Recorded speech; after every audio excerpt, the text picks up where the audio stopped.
இன்றே டவுன்லோட் செய்து உங்கள் ஃபேவரட் ஷோக்களை என்ஜாய் பண்ணுங்க. லக்ஷ்மி நீ மிஸ் பண்றீங்களா? ஆனா நீங்க ஹெல்ப் பண்ண மாட்டீங்கல்ல? வாட் ரிஷி ப்ரோ, நீங்க அவங்கள கல்யாணம் பண்ணிக்கிட்டீங்க. அக்னிகுண்டத்தை வலம் வந்து நீங்க அவங்களுக்கு ப்ராமிஸ் பண்ணிருக்கீங்க. கல்யாணம் தான் முடிச்சிருச்சு ஆயுஷ். இப்ப எதுவும் மிச்சம் இல்ல. அட என்ன ரிஷி ப்ரோ, கல்யாணம் முடிஞ்சு போனா என்ன மனசு பிரிஞ்சு போயிடுமா? என்கிட்ட பேசுங்க ரிஷி ப்ரோ. ஏன் புரிஞ்சுக்க மாட்டேங்கிறீங்க? இன்னும் எத்தனை தடவை சொல்றது?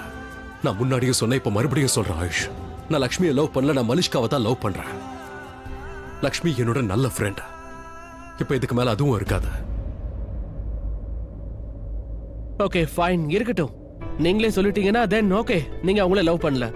ஃப்ரெண்ட்ஷிப் சரி விடுங்க, ஃப்ரெண்ட்ஷிப்பும் வேண்டாம், விட்டு தள்ளுங்க. மனிதாபிமானம், அவங்க பல்வேந்தரை கல்யாணம் பண்ணிக்க போறாங்க. அவன் சரியான கேடி ஃப்ராடு. அவனை பத்தி உங்களுக்கு தெரியும்ல. இமேஜின் பண்ணுங்க, அவன் பல்வேந்தர் ரிஷி ப்ரோ. எல்லாத்தையும் பண்ணி பார்த்தாச்சு ஆயுஷ். என்னால முடிஞ்ச வரைக்கும் நான் எல்லாத்தையும் பண்ணிட்டேன். ஆனா எந்த பிரயோஜனமும் இல்ல. அவ ஒரு விஷயத்த பண்ணணும்னு முடிவு பண்ணிட்டா அதை பண்ணாம இருக்க மாட்டா ஆயுஷ். அது உனக்கே தெரியும் அவ எவ்வளவு பிடிவாதக்காரின்னு. ரிஷி ப்ரோ என்ன பாருங்களேன். லக்ஷ்மியை தடுக்க முடியாது. கண்டிப்பா நான் தடுக்க மாட்டேன்.